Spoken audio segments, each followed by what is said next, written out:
Hello everyone, मेरा नाम Nishit and welcome to crazy GK trick. देखिए, हमारी मैथ्स की सीरीज चल रही है।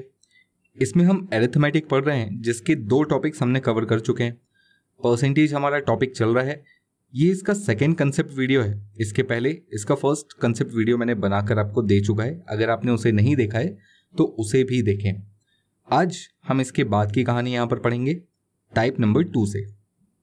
टाइप नंबर 2 से हम यहाँ पर देखेंगे। पहले मैंने बेसिक कंसेप्ट और टाइप नंबर 1 कंप्लीट कराया हुआ है, तो आप उसे भी देखें। चलिए शुरू करते हैं आज का सेशन। देखिए, टाइप नंबर 2 में हमें क्या देखना है। तो बेसिकली टाइप नंबर 2 में जो क्वेश्चंस हमें दिखेंगे वो होंगे कुछ इस टाइप के कि आपका कुछ परसेंटेज होगा और उसकी एक न्यूमेरिकल वैल्यू होगी। तो हम यहाँ पर बेसिकली परसेंटेज और न्यूमेरिकल वैल्यू का कंपैरिजन देखने वाले हैं। पहला क्वेश्चन ही देखते हैं क्या लिखा हुआ है। If 120 is 20% of a number, then 120% of that number will be। किसी संख्या का 20% 120 है। संख्या का 120% कितना होगा। देखिए, जैसा कि मैंने बोला कि आपको परसेंटेज दिया होगा और उसकी कुछ वैल्यू दी हुई होगी। यहां पर मुझे क्या पता है कि जो 20% है वो कितने के बराबर है, वो है 120 के बराबर, है ना। अभी 20% किसका, तो ये कोई नंबर होगा x, इसका 20% होगा। आपको x नहीं लेना है, आपको क्या करना है मैं बता दूंगा। पहले बेसिक समझ लेते हैं। x का 20% इज 120। तो यहां से मैं x इंटू 20% का फ्रैक्शन याद है आपको। अगर आपको फ्रैक्शन याद है 1/5 होता है इक्वल्स टू 120, तो मैं यहां पर 5 को मल्टीप्लाई करके x की वैल्यू सीधा सीधा बता सकता हूं। कितनी होगी, 600 होगी। तो this 600 is basically the number. ये तो वो संख्या है। मुझे इसका 120% चाहिए, यानी मुझे इसका 120% चाहिए। तो 120% कैसे निकालूंगा, तो 600 इंटू 120 अपॉन 100। 2 0 से 2 0 कट जाएंगे, 12 6 72 और 1 0 यानी 720। Option B will be a right answer. अब देखिए, ये बहुत बेसिक मेथड हो गया, एकदम सिंपल मेथड हो गया, यूनिटरी मेथड हो गया। अगर मैं इसको छोटे में निपटाना चाहूं तो देखिए बहुत सारे तरीके हैं। मैं आपको सबसे सिंपल तरीका बताने की कोशिश कर रहा हूं। देखिए, हमें निकालना क्या है, हमें निकालना है 120% और दिया क्या है 20%। तो देखिए, क्या मैं 20% को 120 बना सकता हूं, बिल्कुल बना सकता हूं। कैसे, अगर मैं सिंपल 6 का मल्टीप्लाई कर दूं। अगर मैं 20 में 6 का मल्टीप्लाई करूं तो ये 120 हो जाता है। तो मुझे यहां पर भी कितने का मल्टीप्लाई करना होगा, 6 का। तो ये कितना हो जाएगा, ये देखिए ये हो जाएगा 720। तो आपके पास डायरेक्ट वैल्यू आ गई 120% की। अब आप ये भी सोच सकते हैं कि सर हर बार तो ऐसा पॉसिबल नहीं है कि 2 का 3 का 4 का 5 का कंपैरिजन या मल्टीप्लिकेशन पर ये नंबर आ जाए। बिल्कुल सही, ऐसा हर बार पॉसिबल नहीं है। तो आप क्या करिए, देखिए आपको पता है 20% का फ्रैक्शन कितना होता है। 20% इज 1/5। तो मैं बोल सकता हूं 1/5 जो है वो 120 के बराबर है। तो 1 कितने के बराबर होगा, तो 1 बराबर होगा, मल्टीप्लाई कर लेंगे 600 के बराबर। नाउ हमको पता है 1 कितना परसेंट होता है, 1 इज 100%। तो 100% की वैल्यू या जो नंबर है एक्चुअली वो कितना है, 600। मुझे कितना एक्स्ट्रा चाहिए, तो मुझे चाहिए 20% एक्स्ट्रा। 100 तो चाहिए ही चाहिए, 20 एक्स्ट्रा चाहिए। तो मैं 100% से 20% की वैल्यू भी निकाल सकता हूं क्या। तो देखिए, उसने तो पहले भी दे दी थी ना, 20% कितना है 120। तो अगर मैं इसमें 20% ऐड कर दूं, यानी 120 इसमें ऐड कर दूं, तो यहां पर हो जाएगा ये 120% और यहां ऐड करूंगा 600 एंड 120 को, तो ये हो जाएगा 720। यहां से भी निकाल सकते हैं। तो बहुत सारे मल्टीपल तरीके हैं। आप चाहें तो 1% की वैल्यू निकालें और फिर 120% की वैल्यू निकालें। देखिए मैं क्या बोलना चाह रहा हूं, समझिएगा। मुझे 20% की वैल्यू पता है, तो मैं यहां से 1% की वैल्यू निकाल सकता हूं ना। कैसे निकालूंगा, इफ 20% इज दिस देन 1% कितना होगा। तो अगर मैं 120 को 20 से डिवाइड कर दूं तो ये हो जाएगा 1%। मुझे कितना चाहिए, मुझे तो 120% चाहिए, यानी यहां पर मुझे 120 का मल्टीप्लाई करना पड़ेगा। तो यहां पर भी 120 का मल्टीप्लाई कर दूंगा, तो ये हो जाएगा 120%। इसको सॉल्व करेंगे तो कितना आएगा, 720। तो बहुत सारे तरीकों से मैं निकाल सकता हूं। देखना ये होगा क्वेश्चन में कि हमें ज्यादा आसान क्या पड़ता है। अब देखिए क्वेश्चन नंबर 2 देखते हैं। नेक्स्ट क्वेश्चन बहुत ही सिंपल, एक स्ट्रेट फॉरवर्ड इक्वेशन दी हुई है। 1% ऑफ 1% ऑफ 25% ऑफ 1000, यानी 1000 का 25% का 1% का 1% कितना होगा। अब इस पर ज्यादा दिमाग ना लगाते हुए जो लिखा है उसको मैथमेटिकली लिख लेते हैं। 1000 का मतलब होता है मल्टीप्लाई, एंड 25% यानी 25/100 इंटू 1% यानी 1/100, अगेन 1% यानी 1/100। जो कैंसिल हो रहा है उसको काट लें, 2 0 से 2 0, अगेन 1 0 से 1 0, तो ऊपर बचा है 25, नीचे बचा है 1000।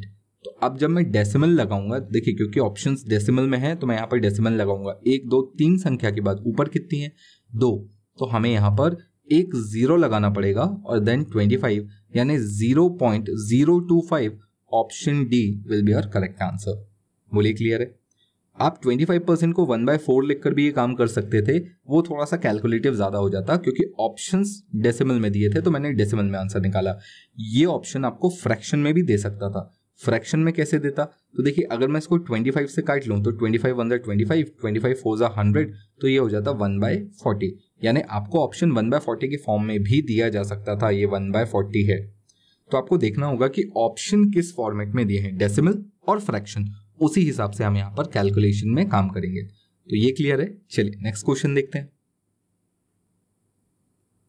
नेक्स्ट क्वेश्चन है, किसी संख्या का 40% का 4/5 का 3/4 मान 48 है। देखिए आपको संख्या नहीं पता है, कोई एक संख्या है x, इसका 40% यानी 40/100 का मतलब मल्टीप्लाई 4/5 का 3/4 कितने के बराबर है? 48 के बराबर है। संख्या का 1% ज्ञात करें। अगर मुझे ये नंबर मिल जाए तो मैं उसका 1% निकाल लूंगा। 1% निकालने का तरीका याद है ना आपको? 1% यानी 1/100। तो कितनी संख्या के बाद दशमलव लगाना है? 2 संख्या के बाद। तो जैसे ही x मिलेगा मैं 2 संख्या के बाद दशमलव लगा दूंगा। चलिए पहले इसको कैलकुलेट करते हैं। x की वैल्यू कैसे निकालेंगे? तो 48 इंटू ये जो नीचे वाले नंबर है इक्वल टू के उधर जाएंगे तो सब की सब ऊपर आ जाएंगे, है ना, ये बटे। अब जो ऊपर वाले नंबर है वो नीचे आ जाएंगे, इक्वल टू के इधर आकर 40 इंटू 4 इंटू 3। जो कैंसिल होता है वो काट सकते हैं। 4 से 4 कैंसिल हो जाएगा, 5 से काटेंगे 40 को 8 टाइम्स में, 8 48 काट सकते हैं कितनी बार में? 6 टाइम्स में। 3 से काट सकते हैं 6 को 2 टाइम्स में। तो देखिए अब ऊपर क्या बचा? ऊपर बचा 2 और 100, that will be equal to 200। तो क्या 200 मेरा आंसर है?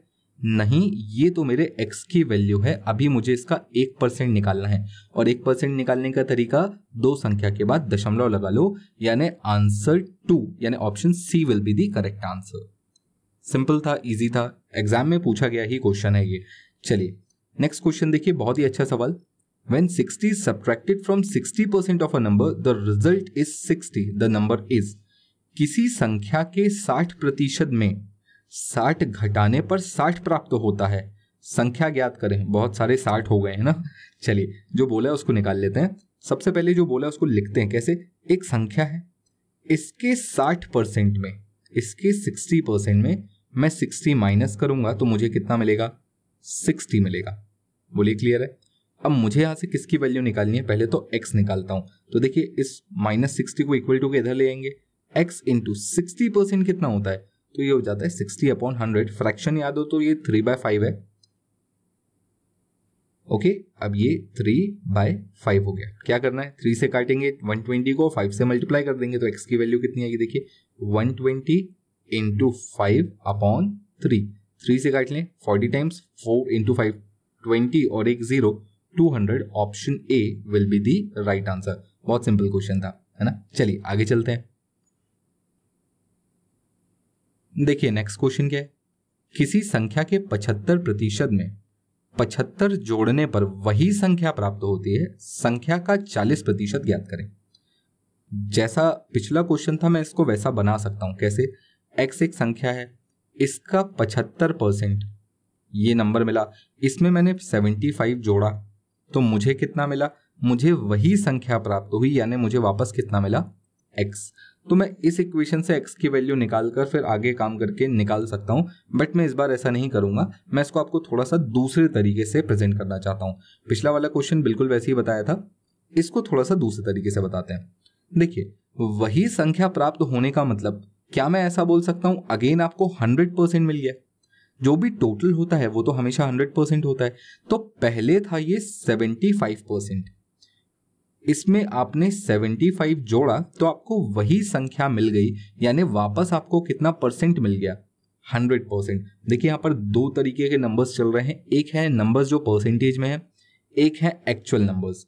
तो 75% में आपने 75 जोड़ा तो वही संख्या मिली, यानी 100% मिल गया।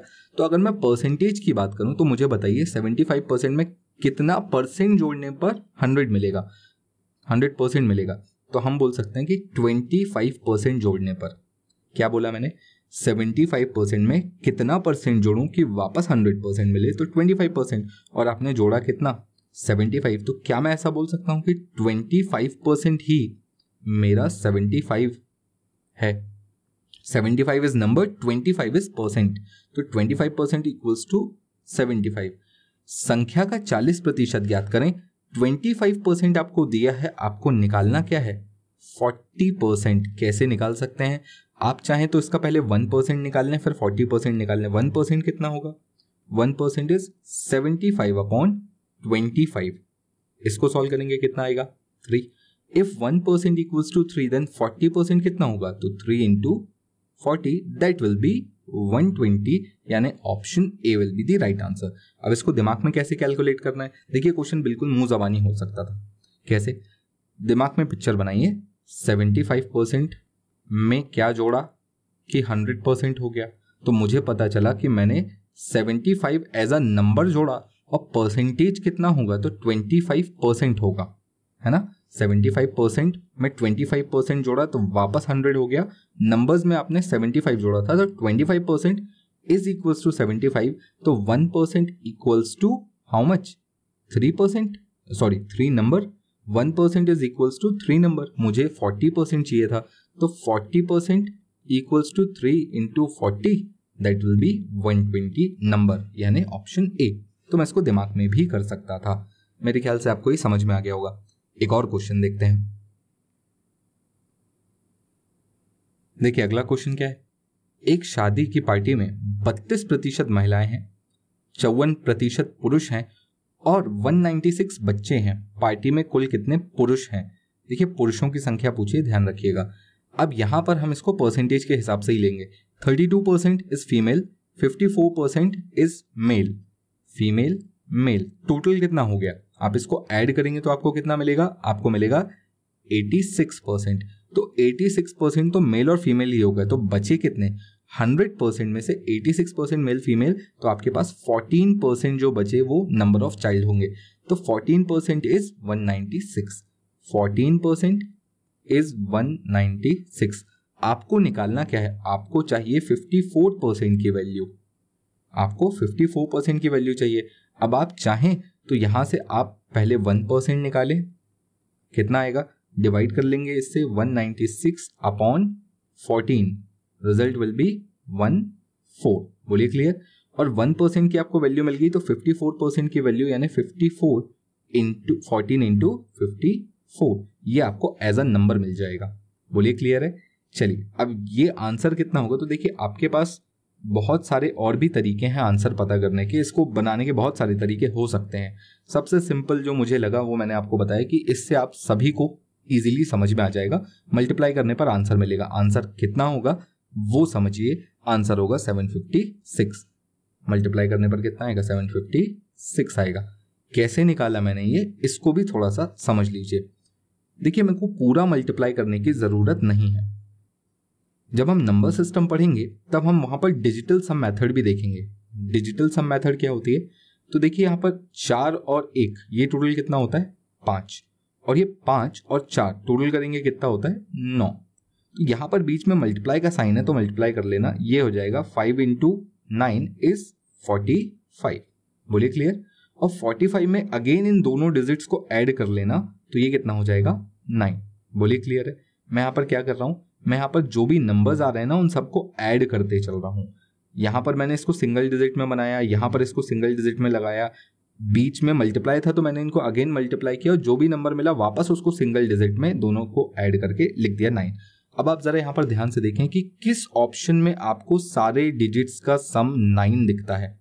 7 5 12, 12 6 18, 18 में 8 और 1 9, this might be the answer. इसको जोड़ें, ये कितना आता है 5, इसको जोड़ें, देखिए 4 और 4 8, 8 और 8 16, 16 में 6 और 1 कितना होता है 7 होता है। 1 9 इज 10, 10 प्लस 6 इज 16, 16 में 1 एंड 6 इज 7। तो देखिए यहाँ पर आपको 9 सम डिजिटल सम आ रहा था और यहाँ पर भी आपका 9 डिजिटल सम आ रहा है, तो यही आपका सही आंसर होगा। तो digital sum method is again a good method, कुछ लोगों को पता होगा, जिनको नहीं पता है थोड़ा सा वेट करें, जब हम नंबर सिस्टम पढ़ेंगे तो इसको भी बहुत अच्छे से समझेंगे कि ऐसी सिचुएशंस जहां पर ये नंबर थोड़े और बड़े हो जाते तो हमें पूरा मल्टीप्लाई करना होता, तो ऐसा नहीं करना होता है। हमारे पास कुछ और भी तरीके हैं, पैतरे हैं जो हम लगा सकते हैं। ठीक है, तो चलिए डिजिटल सम उनमें से एक तरीका हो सकता है। जैसे जैसे हम चैप्टर में आगे बढ़ते आएंगे तो मैं आपको ऐसी छोटी मोटी कैलकुलेशंस के और भी तरीके बताता रहूंगा। चलिए नेक्स्ट क्वेश्चन पर चलते हैं। अगला क्वेश्चन पढ़ते हैं। एक कक्षा में छात्रों की संख्या में 20% की वृद्धि हुई है और संख्या अब 66 हो गई है। शुरू में संख्या थी, तो बेसिकली आपको शुरुआत की संख्या निकालना है। कैसे निकालेंगे? देखिए 20% की वृद्धि हुई है ना। पहले संख्या कितनी थी नहीं पता, मैं सपोज x मान लूं। अब कितने परसेंट की वृद्धि हुई? तो देखिए 20%। किसका 20%? ये जो पुरानी संख्या है इसी का 20% बढ़ा होगा, तो 20% ऑफ x इतना बढ़ गया और अब कितनी हो गई 66 हो गई। तो मैं यहां से x की वैल्यू निकाल लूंगा तो मुझे आंसर मिल जाएगा। पर ये अपने आप में लंबा तरीका है, ऐसा हम स्कूल में करते थे, है ना। स्कूल में हमने यही तरीका देखा था, आपने 5वीं 6वीं 7वीं में इसी तरीके से क्वेश्चंस बनाए थे। अब हम बड़े हो गए हैं तो कुछ और तरीका हमारे पास होना चाहिए। तो देखिए जो पहले स्टूडेंट्स थे वो 100% रहे होंगे, है ना। जो पहले 100% स्टूडेंट्स थे इसमें 20% और बढ़ गए। अब मैं परसेंटेज पर काम कर रहा हूँ। पहले 100% स्टूडेंट थे, 20% और बढ़ गए, कुल मिलाकर 120% हो गए, जो कि नंबर्स में कितने हैं 66 हैं। तो 120% अगर 66 के बराबर तो 100% की वैल्यू क्या होगी? अब आप अगर इसको परसेंटेज के हिसाब से देखेंगे तो भी आप इसको कर सकते हैं। 1% की वैल्यू निकाल ली, फिर 100% की वैल्यू निकाल ली, पर अभी काम खत्म नहीं हुआ है। मैं तो आपको इस तरीके से भी नहीं करने बोल रहा हूँ, मैं तो आपको बोल रहा हूँ अगर आप इसका फ्रैक्शन बना ले तो ये क्वेश्चन तुरंत हल हो जाएगा। कैसे? देखिए 100% का फ्रैक्शन क्या होता है 1, 20% का फ्रैक्शन क्या होता है 1/5। टोटल कितना हो गया 120% यानी 66 के बराबर। याद रखेंगे आपको 100% की वैल्यू चाहिए, यानी 1 की वैल्यू चाहिए आपको, ये पता चल गया, आंसर खत्म। तो देखिए आपके पास पहले स्टूडेंट 100% थे यानी 1 थे, फिर 20% और आए यानी 1/5 और आए, टोटल 66 हो गए। इसको सॉल्व करें, 5 1 जा 5 plus 1 is 6/5 equals to 66। Value किसकी चाहिए 1 की, तो 1 की कैसे निकालेंगे? अगर मैं इस 5 को यहाँ मल्टीप्लाई कर दूं 66 इंटू 5 अपॉन 6 को यहाँ डिवाइड कर दूं तो 6, तो ये 11 into 5 is 55। This will be value of 1 की वैल्यू का मतलब 100% और 100% यानी शुरुआत में कितने बच्चे थे तो 55। Option D will be the correct answer. तो आप इसको स्कूल वाले तरीके से कर सकते हैं, परसेंटेज में कन्वर्ट करके कर सकते हैं, फ्रैक्शन में कन्वर्ट करके कर सकते हैं, बहुत सारे न्यूमरस तरीके हैं आप कर सकते हैं। आपको बेस्ट कौन सा लगा वो आपके लिए सुटेबल होगा। तो फ्रैक्शन, मेरे लिए तो फ्रैक्शन काफी अच्छा है क्योंकि मुझे फ्रैक्शंस याद भी हैं और ये थोड़ा सा कैलकुलेशन में जल्दी भी काम करते हैं। तो चलिए नेक्स्ट क्वेश्चन देखते हैं। अगला क्वेश्चन क्या है? दो संख्याओं का अंतर 1660 है। पहली संख्या का 6.5% दूसरी संख्या के 8.5% के बराबर है। छोटी संख्या ज्ञात करें। बहुत बढ़िया, सिंपल क्वेश्चन है। देखिए आपके पास दो नंबर है, सपोज एक नंबर है x, दूसरा है y। पहली संख्या का 6.5% यानी 6.5% ऐसा भी बोल सकता हूं मैं, या 6 1/2 भी लिख सकता हूं, और दूसरी संख्या का 8.5% यानी 8.5% भी बोल सकता हूं। ये दोनों आपस में बराबर है। तो अब देखिए मैं इसको परसेंटेज में भी करूंगा तो भी कोई दिक्कत नहीं है और फ्रैक्शन में भी करूंगा तो भी कोई दिक्कत नहीं है। x into 6.5 upon 100 equals to y into 8.5 upon 100। 100 कहाँ से आया समझ में आ गया ना, 100 से 100 कैंसिल हो जाएगा। ये जो डेसिमल है इसको अभी मत छेड़िए, चाहे तो आप डेसिमल से डेसिमल भी कैंसिल कर सकते हैं, but let it be x upon y equals to 8.5 upon 6.5। इसको काटेंगे तो अब डेसिमल से डेसिमल कैंसिल, 5 से काटेंगे ये आ जाएगा 17 अपॉन 13 काटने के बाद। मेरे ख्याल से ये क्लियर। अब देखिए यहाँ पर अगर मैं रेशियो की ही बात करूं तो x और y का रेशियो क्या आया 17 एंड 13। इन दोनों का रेशियो में डिफरेंस कितना दिख रहा है तो आप बोलेंगे 4। तो अगर आपने रेशियो पढ़ा हुआ है तो कोई दिक्कत ही नहीं है। 4 पार्ट की वैल्यू 1660 के बराबर, 4 पार्ट इज इक्वल्स टू 1660। तो एक पार्ट की वैल्यू कितनी होगी, डिवाइड कर लेंगे, ये हो जाएगी 415। और अगर एक पार्ट की वैल्यू 415 तो आपको कौन सा नंबर चाहिए, बड़ा या छोटा, तो छोटा नंबर चाहिए, यानी 13 पार्ट्स की वैल्यू चाहिए। तो 13 पार्ट्स इक्वल्स टू 415 इंटू 13। और जैसा कि मैंने आपसे बोला था अभी, पूरा कैलकुलेशन करने की जरूरत नहीं है, डिजिटल सम भी लगा सकते हैं। चलिए लगा के देखें एक बार और। 4 और 1 5, 5 और 5 10, 10 में भी जोड़ देंगे 1 एंड 0 तो ये कितना हो जाएगा 1 इंटू 3 एंड 1 4, तो 4 1 जा 4। सबको डिजिटल सम यहाँ पर कितना आया 4। तो अगर डिजिटल सम यहाँ 4 आया तो यहाँ पर भी कितना आना चाहिए 4 आना चाहिए। चलिए ऐड करके देखें। यहाँ पर देखिए 5 और 3 8, 8 और 9 17, 17 5 22, 22 में 2 और 2 4। यहाँ पर ये आंसर हो सकता है। बाकियों को भी चेक कर लेते हैं। ये देखिए ये कितना है, इन सब को जोड़ेंगे तो ये आएगा 21, यानी ये डिजिटल सम 3 आएगा। इन सब को जोड़ें कितना आएगा, ये आ जाएगा 23, यानी डिजिटल सम 5 आएगा। इन सब को जोड़ें टोटल कितना आएगा, तो ये आएगा 20, यानी डिजिटल सम 2 आएगा। तो देखिए यहाँ डिजिटल सम 4 था तो यहाँ पर भी क्या आना चाहिए 4, यानी option A will be the correct answer. Although आप इसको मल्टीप्लाई करके भी सही आंसर बता सकते हैं। तो मेरे ख्याल से आपको डिजिटल सम थोड़ा और क्लियर हो गया होगा, but don't worry, will study about it later और उसको डिटेल में समझेंगे। अभी के लिए ये क्वेश्चन क्लियर है। अब देखिए कुछ लोग बोल सकते हैं कि सर ये जो आपने किया है ये भी तो लंबा ही है थोड़ा सा, इसको क्या और छोटा कर सकते हैं? तो बिल्कुल कर सकते हैं, कोई दिक्कत नहीं है। दिमाग में ये इक्वेशन बना लीजिए, थोड़ा सा मेंटल कैलकुलेशन कर लीजिए कि 6.5 या 6/2 6.5 of a number is equals to 8.5 of second number. तो यहाँ से जब मैं रेशियो निकालूंगा तो x अपॉन वाई में डायरेक्ट आपको दिखना चाहिए, एक तरफ 8.5 रहेगा और दूसरी तरफ 6.5 रहेगा, यानी इनका रेशियो 8.5 और 6.5 यानी 85 और 65 यानी 17 और 13 रहेगा। तो ये रेशियो तो आप मेंटली भी निकाल सकते थे। इनका रेशियो कितना आएगा, तो 17 एंड 13, तो बड़ा नंबर 17, छोटा नंबर 13, डिफरेंस 4। और फिर उसके बाद आपको पता है 4 इक्वल्स टू 1660, तो 1 की वैल्यू और फिर 13 की वैल्यू और फिर कैलकुलेशन का हमने तरीका देख ही लिया है। तो मेरे ख्याल से ये क्वेश्चन भी क्लियर होगा। चलिए अगले क्वेश्चन पर चलते हैं। चलिए क्वेश्चन पढ़ते हैं। एक कार्यालय में कर्मचारियों का 40% महिलाएं हैं। देखिए कोई एक ऑफिस है, उसमें कुछ लोग हैं, इसमें से 40% कौन है, फीमेल है। तो बताइए मेल कितने परसेंट होंगे? मेल ऑब्वियसली 60% होंगे, है ना। चलिए आगे बढ़ते हैं। 70% महिला कर्मचारी और 50% पुरुष कर्मचारी शादीशुदा हैं। देखिए महिला जितनी भी थी इसका 70% मैरिड है, तो बचेंगी कितनी, इतने का 30% अनमैरिड होंगी। वैसे ही पुरुषों के लिए क्या बोला गया कि पुरुषों का 50%। तो देखिए मेल जितने भी थे इनका 50% मैरिड हैं, तो बचेंगे कितने, रेस्ट ऑफ द 50% अनमैरिड होंगे, है ना।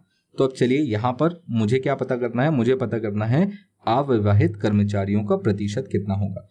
तो अब यहाँ पर थोड़ी सी बात समझिएगा, हमें नहीं पता कि कर्मचारी कितने थे। तो जब नहीं पता तो ये अच्छी बात या बुरी बात? तो मेरे हिसाब से तो ये बहुत अच्छी बात है। क्यों अच्छी बात है? मैं यहाँ पर जो चाहे वो नंबर ले सकता हूँ, क्योंकि परसेंटेज पर काम कर रहे हैं तो 100 लेना कभी कभी हम लोग प्रेफर करते हैं कि परसेंटेज अगर है तो 100 ले लो। तो चलिए 100 का 40% कितना होता है, तो 40 होता है। तो 100 लोग थे जिसमें से 40 महिलाएं थी, पुरुष कितने होंगे, तो पुरुष 60 होंगे। अब इन महिलाओं का 70% यानी आप 100 का 70% निकालेंगे या 40 का 70% निकालेंगे? तो अब आप 40 का 70% निकालेंगे। 40 का 70% कैसे निकालेंगे? देखिए बहुत सारे तरीके हैं। या तो आप कैलकुलेशन कर सकते हैं 40 इंटू 70 अपॉन 100, ऐसे भी निकाल सकते हैं। या फिर अगर आपको याद हो मैंने आपको 1% और 10% निकालना बताया था। 1% के लिए 2 संख्या के बाद दशमलव लगाते हैं और 10% के लिए 1 संख्या के बाद दशमलव लगाते हैं। तो अगर मैं आपसे पूछूं महिलाओं का 10% कितना होगा, तो आप बोल सकते हैं 4 होगा। कितना होगा? 4। महिलाओं का 10% कितना होगा? 4 होगा।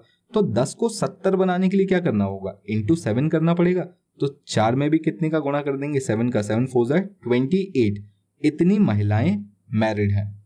तो अब यहां पर 30% अनमैरिड होगी। तो देखिए 10% अभी निकाला कितना? 4। तो 30% निकाल दीजिए। 4 तिया 12 महिलाएं अनमैरिड होंगी। बोलिए क्लियर है?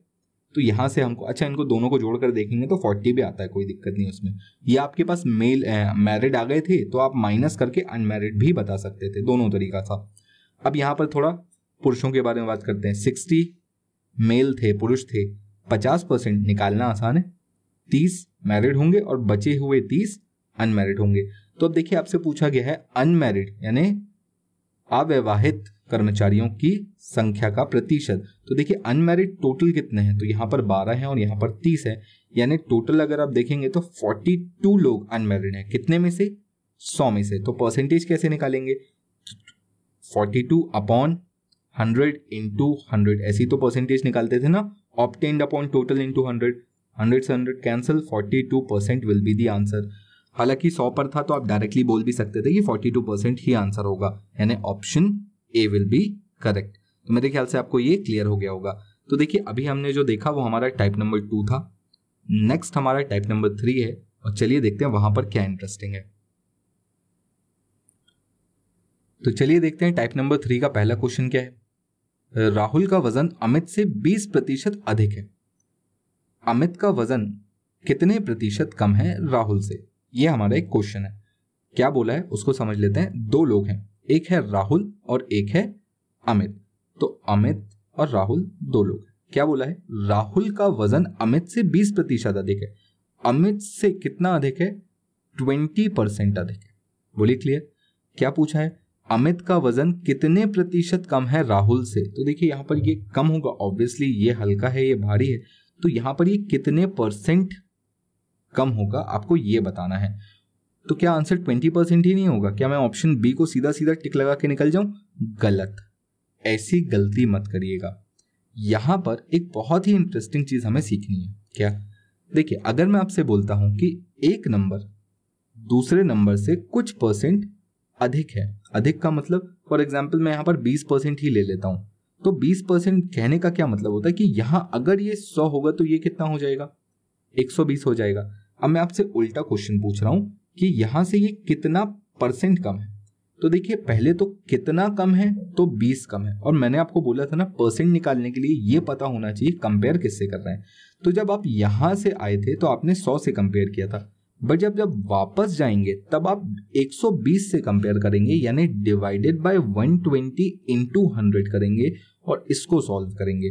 तो ध्यान रखिएगा इस बात को कि कभी भी जब आप एक संख्या को कुछ % से बढ़ाते हैं तो सेम % से कम कभी मत करना। आपको एक्चुअल नंबर नहीं मिलने वाला, या आप वहां पर नहीं पहुंचोगे, आप कहीं और पहुंच जाओगे, थोड़ा और पीछे पहुंच जाओगे। तो अब इसको मैं कैसे सॉल्व कर रहा हूं जरा वो देखिएगा। जैसा कि मैंने अभी आपको बोला कि हमारे पास 2 लोग हैं, एक है अमित, एक है राहुल। राहुल का वजन अमित से कितना अधिक है? 20%। आपको पता है क्या कि अमित का वजन कितना है? नहीं पता। आपको यह पता है क्या कि राहुल का वजन कितना है? नहीं पता। मान लें अमित का वजन 100 किलो है, तो बताइए राहुल का कितना होगा? तो अब आप 100 किलो का 20% निकालेंगे तो कितना आएगा? 20 आएगा, यानी राहुल कितने का होगा? 120 किलो का। अब मैं आपसे पूछ रहा हूं, बताइए अमित का वजन राहुल से कितने % कम है? तो पहले तो ये देखिए कितना कम है? 20 कम है। किससे? राहुल से। राहुल से का मतलब बटे में कौन आएगा? राहुल, या 120 इंटू 100, ये आ जाएगा 1/6 इंटू 100। तो 100/6%, 100/6% कैलकुलेट करेंगे 16.66% होता है। बोलिए क्लियर? तो answer option A will be the right answer. अब इस कहानी को या इस क्वेश्चन को ज्यादा बेहतर और जल्दी बनाने के लिए आपको फ्रैक्शन का थोड़ा सा अगर नॉलेज हो तो मुझे ये सब कुछ भी नहीं करना पड़ेगा, मैं तो बस देखूंगा और आंसर बता दूंगा। कैसे? देखिए मैं आपको इस क्वेश्चन को विद इन सेकेंड सॉल्व करके बता सकता हूं, और वो भी सिर्फ बोलकर। लिखूंगा मैं आपके लिए, मेरे लिए तो ये दिमाग का काम है। 20%। कितना अधिक है? 20% अधिक है। दिमाग में पहली चीज आनी चाहिए 20% का फ्रैक्शन कितना होता है? 1/5। अब मुझे एक बात बताइए, किसी संख्या का 20% बढ़ाना है, यानी उस संख्या का 1/5 बढ़ाना है। राहुल का वजन कितना, वो तो तब पता चलेगा ना जब मुझे अमित का वजन पता होगा। अमित का वजन आपने थोड़ी देर पहले 100 माना था। क्यों माना था? क्योंकि 20% है तो परसेंटेज 100 पर निकालना आसान है। अब अगर मैं 20% को 1/5 बोलूं तो अब मुझे बताइए एक ऐसी संख्या जिसका 1/5 निकालना आसान है। एक ऐसी संख्या जिसका 1/5 निकालना आसान है तो आप बोलेंगे 5 ही तो वो संख्या है। यानी आप अगर अमित को 5 किलो का माने तो इसका 1/5 कितना होगा? तो वो 1 होगा। तो 5 में 1 बढ़ेगा, कितना हो गया? 6 हो गया। तो जब आप वापस कम करेंगे तो कम तो 1 ही करेंगे, पर कितने में से? 6 में से, यानी बटे में 6 आएगा और ये आंसर डायरेक्ट 16.66% हो जाएगा। तो अगर आपको एक छोटा सा सर्कल याद हो गया ना, ये जो मैं बता रहा हूं ये थोड़ा सा दिमाग में सेट हो गया, तो क्वेश्चन बिल्कुल ईजी है। कितने से बढ़ा? 1/5 से बढ़ा। 20% से बढ़ा यानी 1/5 से बढ़ा, तो 5 से कितना हो जाएगा? 6 हो जाएगा। कम करने के लिए वापस कम तो 1 ही करना है, पर कितने में से? 6 में से, यानी 1/6 कम करना है, यानी 16.66% कम करना है। क्वेश्चन यहीं पर खत्म होता है। मैं आपको प्रैक्टिस के लिए 1-2 क्वेश्चन और लेता हूं। देखिए बिल्कुल सेकंड्स के क्वेश्चन है। देखते हैं अगला क्वेश्चन। राहुल का कद अमित से 12.5% अधिक है। अमित का कद राहुल से कितने प्रतिशत कम है? प्रतिशत में ही आंसर बताना है। देखते जाइए, आपको बस फ्रैक्शन याद होना चाहिए। 2 लोग हैं, एक है राहुल, दूसरा है अमित। क्या बोला है? राहुल का कद अमित से बड़ा है। अगर यहां पर ये राहुल है और ये अमित है तो राहुल कितना बड़ा है? 12.5%। 12.5% का फ्रैक्शन दिमाग में तुरंत आना चाहिए। 12.5% इज 1/8।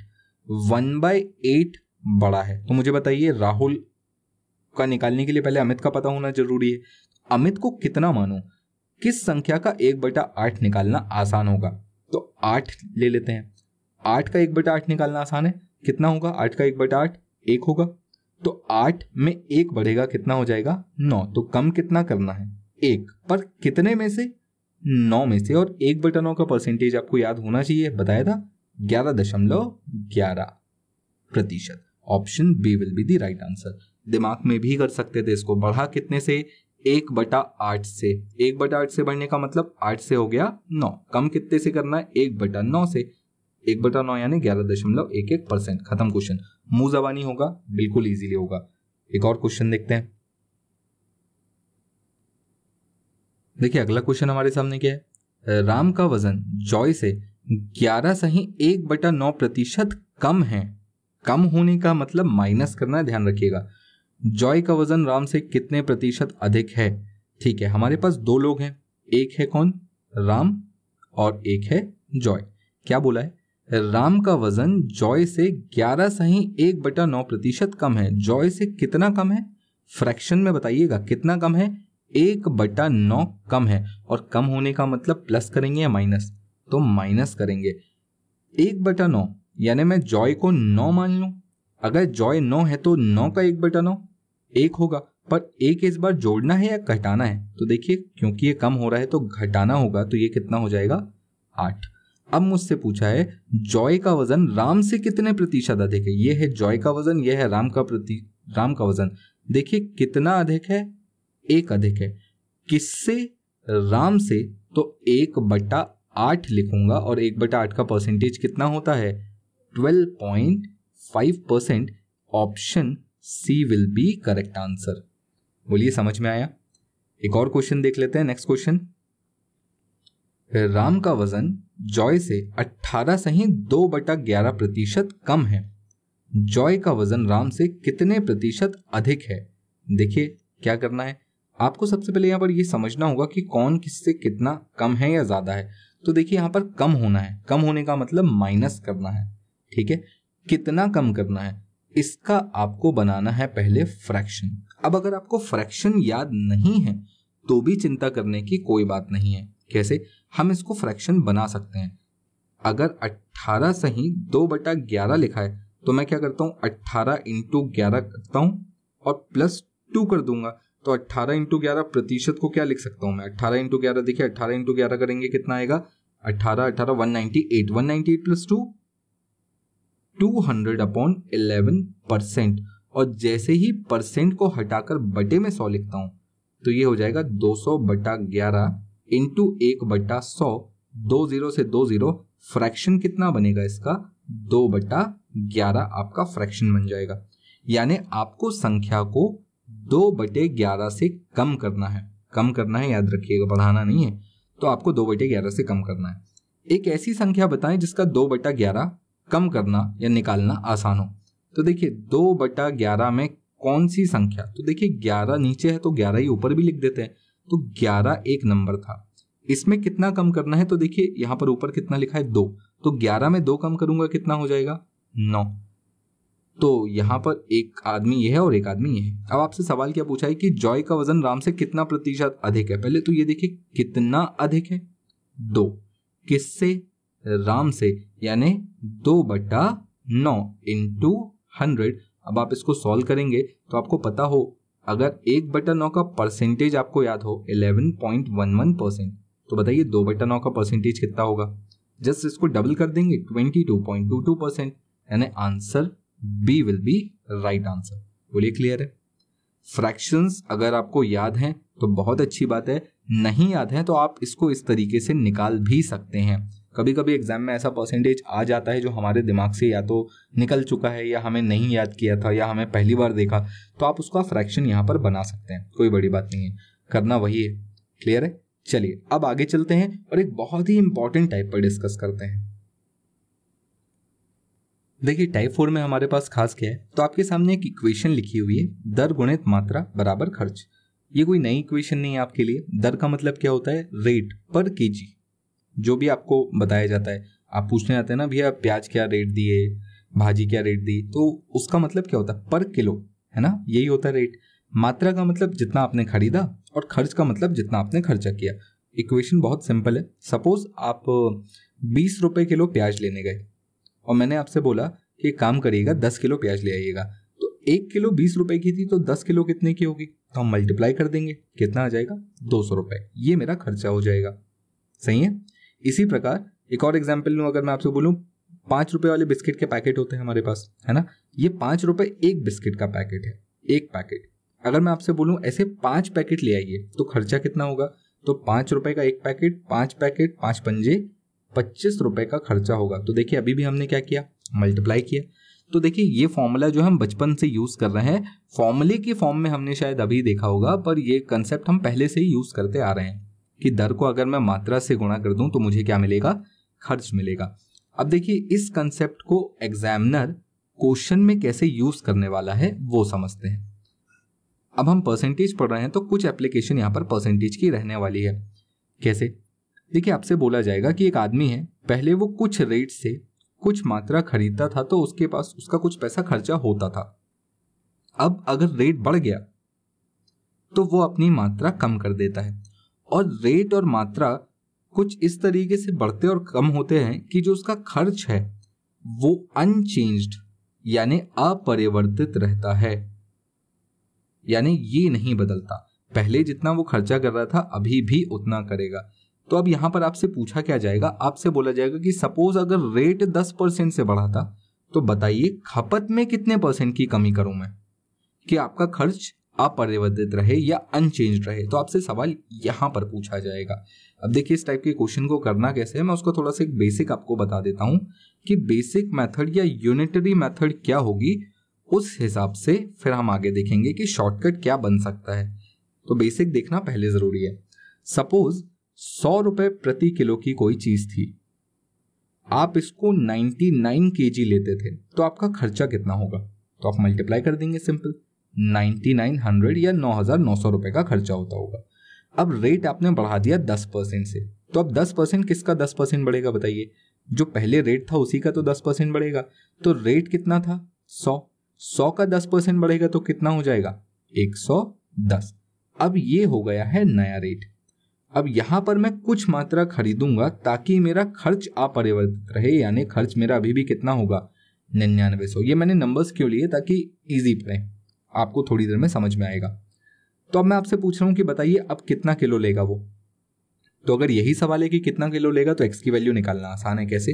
देखिए x इक्वल्स टू कितना आएगा, इस 110 को मैं यहाँ डिवाइड कर देता हूँ, 9900 बटे 110, 0 से 0 कैंसिल, 11 से पढ़ेंगे 9 बार में, तो x की वैल्यू कितनी आ जाएगी 90। यानी पहले अगर वो 99 किलो ले रहा था तो अब कितना लेगा 90 किलो लेगा। बोलिए क्लियर है? तो मुझे बताइए कि उसने कितना कम कर दिया। तो आप बोलेंगे उसने 9 किलो कम कर दिया। तो अगर मैं आपसे पूछूं कि परसेंटेज में कितना होगा तो क्या आप 9% बोलेंगे? अगर आप 9% बोलेंगे तो आपका आंसर गलत हो जाएगा। परसेंटेज हमें निकालना पड़ेगा। देखिए कितना कम किया है 9 किलो, कितने में से कम किया 99 में से। तो परसेंटेज किसका निकालेंगे 9 बटे 99 इंटू 100, 1/11। तो 1/11 गुणित 100, परसेंटेज याद है आपको 1/11 का कितना होता है 9.09%। इतने प्रतिशत से हमें हमारी खपत में कमी करनी पड़ेगी, या फ्रैक्शन में बोलूं तो 1/11 से हमें हमारी खपत में कमी करनी पड़ेगी ताकि खर्च अपरिवर्तित रहे। तो अब क्वेश्चन कैसे आएंगे, चलिए एक बेसिक क्वेश्चन देख लेते हैं और फिर वहां पर हम शॉर्टकट भी देख लेंगे कि कैसे इस शॉर्टकट को अप्लाई करना है।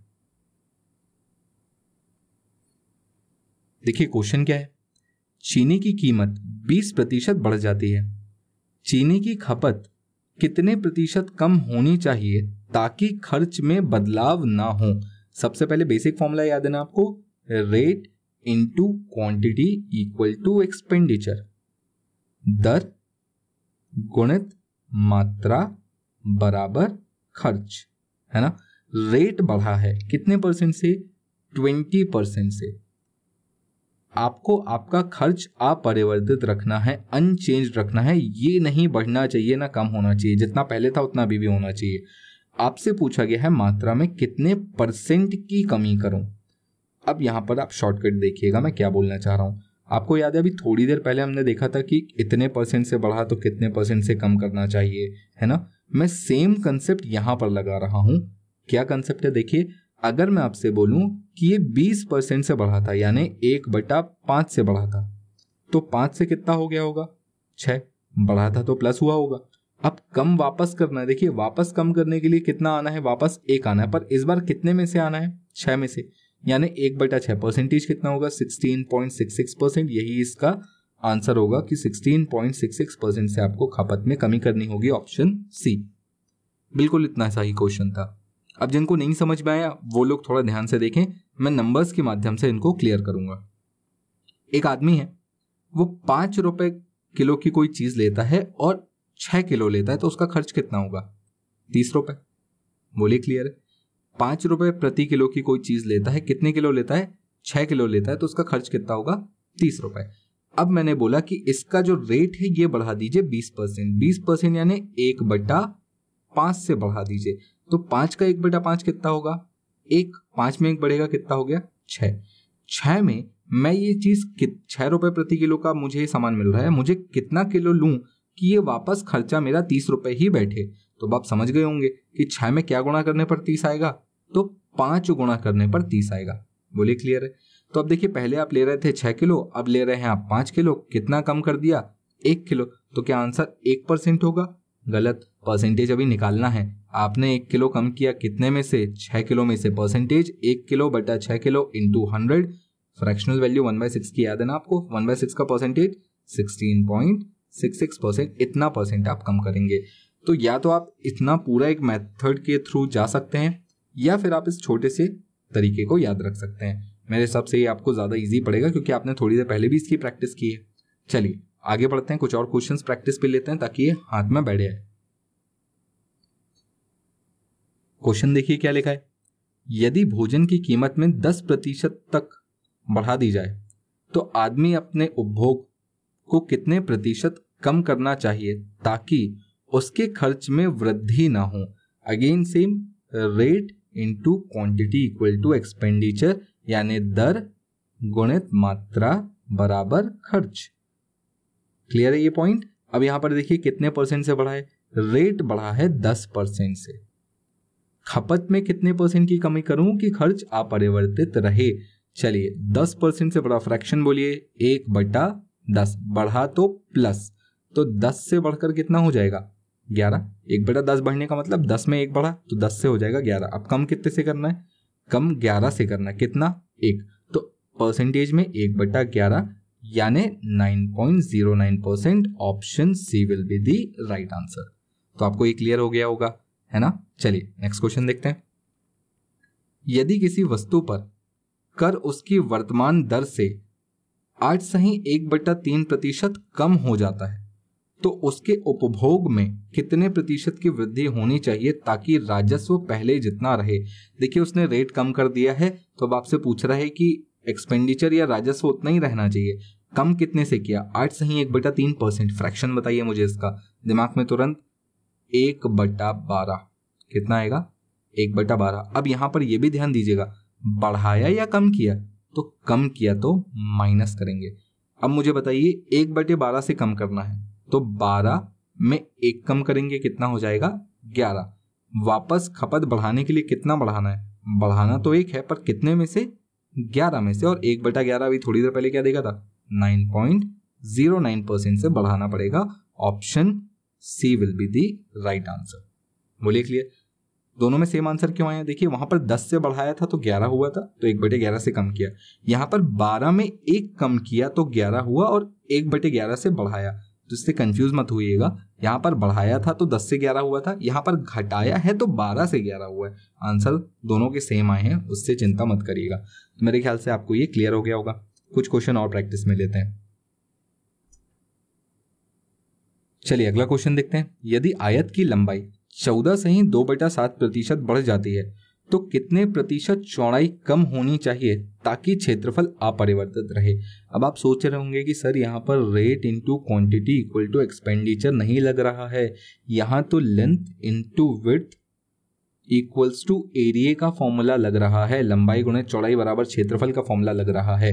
तो देखिए ये जो फॉर्मूला या जो शॉर्टकट हम यूज कर रहे थे ना, वो सिर्फ rate into quantity equal to expenditure के लिए नहीं था, वो किन्हीं भी दो number a into B equals to C इसके लिए था, जहां पर c को अगर आपको नहीं बदलना है तो a में कितना % बढ़ेगा तो b को कम करना पड़ेगा, या फिर a में कम हुआ तो b को कितना बढ़ाना पड़ेगा, वो शॉर्टकट उसके लिए था।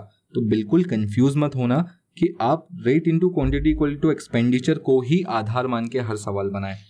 a into B equals to C, कोई भी दो नंबर का गुणा तीसरा नंबर देता है और इसे आप नहीं बदलना चाहते तो इसका परसेंटेज बढ़ाने पर इसको कम करना पड़ेगा, और या इसको कम हुआ तो इसे बढ़ाना पड़ेगा। इसी परसेंटेज को फाइंड आउट करने का तरीका है ये जो अभी हम देख रहे थे। अब देखिए यहां पर भी a into B equals to C वाली कंडीशन है ना, length into width equals to area. तो चलिए अब इसको हम लगा देते हैं। यहाँ पर लंबाई बढ़ा दी गई, कितने % से बढ़ाई गई, तो देखिए लंबाई को बढ़ाया गया 14.2/7। फ्रैक्शन बोलिए इसका कितना है 1/7। इतने से इसको बढ़ाया गया तो 7 से ये कितना हो गया होगा 8। तो वापस ओरिजिनल वैल्यू पर आने के लिए यानी एरिया ना चेंज हो उसके लिए आपको कम कितना करना है 1, पर कितने में से 8 में से, तो 1/8 परसेंटेज बोलिए 1/8 का 12.5%। यानी अगर लेंथ बढ़ेगा 14.28% से तो विड्थ को या ब्रेड्थ को घटाना पड़ेगा 12.5% से, तब जाकर एरिया में कोई फर्क नहीं पड़ेगा। बोलिए क्लियर है। एक और क्वेश्चन देखते हैं, बहुत ही अच्छा सवाल है, आपको स्पीड टाइम डिस्टेंस में भी देखने मिलेगा। यदि किसी कार की गति 8.1/3% कम हो जाती है, देखिए स्पीड डिस्टेंस टाइम में, समय दूरी और चाल में हमें एक फॉर्मूला पता है क्या, speed into time equals to distance. इसको आप वापस ध्यान से देखो तो ये वही a into B equals to C का फॉर्मेट आ गया कि नहीं आ गया, और अगर ये फॉर्मेट आया है तो मैं इस शॉर्टकट को यूज कर सकता हूं अकॉर्डिंग टू द सिचुएशन। क्या वैसा सवाल पूछा है या नहीं, तो पहले क्वेश्चन पढ़ लेते हैं। यदि किसी कार की गति 8.1/3% से कम हो जाती है तो उसी दूरी को कवर करने के लिए अब उसे कितने प्रतिशत अधिक समय लगेगा। स्पीड हुई है कम, टाइम लगेगा ज्यादा, क्योंकि डिस्टेंस उतना ही है, यानी अगेन सी की पोजीशन चेंज नहीं हो रही है। तो चलिए स्पीड कितनी कम हुई 1/12 से कम हुई तो माइनस, तो ये 12 से कितनी हो जाएगी 11। तो टाइम कितने से बढ़ेगा 1 से, पर कितने में से 11 में से, और 1/11 कितना होता है 9.09%। खत्म question. Option B will be the right answer. बोलिए क्लियर है? मेरे ख्याल से आपको ये समझ में आ गया होगा। कभी भी a into B equals to C की कंडीशन आए और आप c को अनचेंज रखना चाहते हो, c को नहीं बदलना चाहते, तो a का परसेंटेज बढ़ा b का कम हुआ ये लगा सकते हैं, या a का कम हुआ b का बढ़ा तो भी ये लगा सकते हैं। तो ऐसी जगहों पर ये बहुत काम आता है। फिर चाहे वो length into width equals to area हो, या speed into time equals to distance हो, या दर गुणित मात्रा बराबर खर्च हो, कहीं पर भी लगा सकते हैं। बस ये a into B equals to C की कंडीशन सेटिस्फाई करनी चाहिए। चलिए अगला क्वेश्चन देखते हैं। क्वेश्चन पढ़ते हैं पहले। चीनी की कीमत में 20% की कमी आई। अब एक व्यक्ति 500 ग्राम अधिक चीनी खरीदता है या खरीद सकता है 36 रुपए में। प्रति किलो चीनी का मूल्य क्या था? पुराना वाला आपसे रेट पूछ रहा है कि पुराना रेट क्या था। अब देखिए यहां पर वही वाली चीज है, क्या? Rate into quantity equal to expenditure, यानी दर गुणित मात्रा बराबर खर्च। आपको बोला गया है कि चीनी की कीमत में 20% की कमी आई। तो देखिए 20% की कमी आई है, 20% कम हुआ है। अब यहां पर आपको एक्सपेंडिचर बताया कितना? 36 रुपए, पर इसको बोला है कि बदलना मत, तो अभी आपको इसको अनचेंज रखना है। और आपसे क्या पूछा है कि बताइए मात्रा में कितने की वृद्धि हो गई? 500 ग्राम की। 500 ग्राम की वृद्धि हो गई। रेट 20% से कम हुआ, मात्रा 500 ग्राम से बढ़ गई, ताकि खर्च पहले भी 36 था और अभी भी 36 रहे। क्या पूछा है? प्रति किलो चीनी का मूल्य क्या था? पुराना वाला रेट क्या था? बात को समझिएगा। 20% से कम हुआ है, 1/5 से कम हुआ है ना? तो ये 5 से कितना हो गया होगा? 4। तो जब हमने मात्रा बढ़ाई होगी तो कितने से बढ़ाई होगी? 1/4 से बढ़ाई होगी। तो इसको ध्यान दीजिएगा, जब आपने इसे 1/5 से कम किया तो आपने मात्रा को बढ़ाया था 1/4 से, और 1/4 बढ़ाने के चक्कर में कितने ग्राम बढ़ गया? 500 ग्राम बढ़ गया। तो क्या मैं ऐसा बोल सकता हूं कि जो मात्रा थी इसका मैंने 1/4 बढ़ाया तो 500 ग्राम बढ़ गया, यानी मात्रा का 1/4 कितने के बराबर? 500 ग्राम के बराबर। या मात्रा कितने के बराबर? तो 4 का गुणा कर लेंगे, 2000 ग्राम के बराबर, या इसको आप 2 किलो भी बोल सकते हैं। यानी आपकी मात्रा कितनी थी? पहले आप कितना किलो ले रहे थे? आप 2 किलो ले रहे थे। मात्रा की वैल्यू कितनी आ गई? 2 किलो। अब आपको पता है ना, रेट इंटू 2 इक्वल्स टू 36। मात्रा 2 किलो थी, 36 रुपए का खर्च था, तो रेट कितना आएगा? 2 से भाग दे देंगे, 18 रुपए। Option A will be the right answer. बोलिए क्लियर है? एक बार और समझना है इसको। चलिए एक और क्वेश्चन देख लेते हैं, नंबर्स चेंज हो जाएंगे, ज्यादा बेटर समझ में आएगा। देखिए क्वेश्चन क्या है? 20% की कीमत में बढ़ोतरी के कारण 120 रुपए में 4 किलो कम चीनी उपलब्ध है। प्रति किलो चीनी का मूल्य, शुरुआती मूल्य, कीमत क्या थी? चलिए अब यहां पर देखिएगा, rate into quantity equal to expenditure. ध्यान से सुनते जाइए मैं क्या बोल रहा हूं। रेट आपका 20% से बढ़ा है, 20% का मतलब 1/5 से बढ़ा है।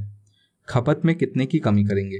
तो देखिए मैंने आपको बताया ना, 1/5 से बढ़ा तो 5 से कितना हो जाएगा? 6। तो कमी कितने से करेंगे? 1/6 से। तो आपको यहां पर क्वांटिटी में 1/6 कम करना है। अगर वो परसेंटेज पूछता तो मैं यहां पर सीधा 16.66% बोलकर निकल लेता कि इतने की कमी करना है, पर उसने परसेंटेज नहीं पूछा। उसने क्या बोला? उसने बोला कि 120 रुपए में 4 किलो कम चीनी उपलब्ध है। खर्च कितना है? 120 रुपए। कितने किलो कम चीनी उपलब्ध है? 4 किलो। आप मुझे एक बात बताइए, आपने अपनी खपत में कितना कम किया था? तो फ्रैक्शन के हिसाब से 1/6 कम किया था। क्या मैं ऐसा बोल सकता हूं कि मेरी जो भी खपत थी मैंने उसका 1/6 कम किया, और इसको 1/6 कम करने के चक्कर में मेरा 4 किलो कम हो गया, यानी मेरा 1/6 4 किलो के बराबर, तो मात्रा कितने के बराबर होगी? 6 चौका 24 किलो के बराबर होगी। यानी आप पहले कितनी खपत कर रहे थे? 24 किलो की खपत कर रहे थे। रेट का नहीं पता, 24 किलो आप ले रहे थे। कितने रुपए में? 120 रुपए में। तो 24 से भाग देते हैं, रेट कितना होगा? 5। यानी आपकी प्रति किलो दर मूल्य क्या थी? 5। Option B will be correct answer. बोलिए क्लियर है? समझ में आया आपको? एक और एग्जांपल देखते हैं। आप बस साथ में बने रहिएगा, थोड़े बहुत एग्जाम्पल्स हम और देखेंगे ताकि ये चीज़ें क्लियर हो जाएं। देखिए, जब चीनी की कीमत 10% कम हो जाती है तो एक आदमी 270 रुपए में 1 किलो कम चीनी खरीद सकता है। अब प्रति किलो चीनी की मूल्य कीमत क्या थी? ठीक है, rate into quantity equal to expenditure. अब मैं इसको दिमाग में करने की कोशिश करता हूं। कीमत 10% से कम हो गई, रेट 1/10 से कम हो गया। तो देखिए 1/10 से कम हुआ है तो 10 से कितना होगा?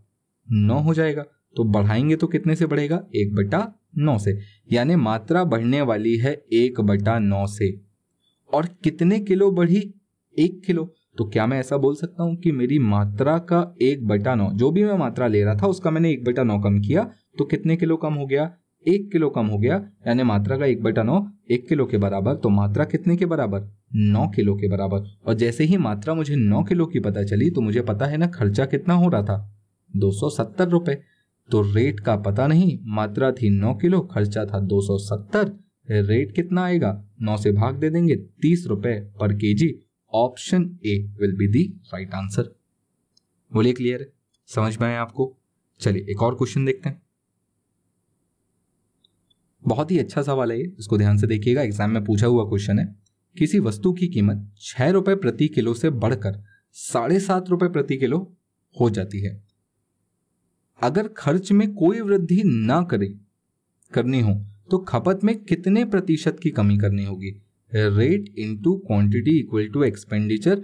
मुझे तो पता था कि अगर इसका परसेंटेज पता हो तो यहां कितने की कमी करनी है, मैं इसका परसेंटेज बता सकता था अगर एक्सपेंडिचर खर्च अपरिवर्तित रहना है तो।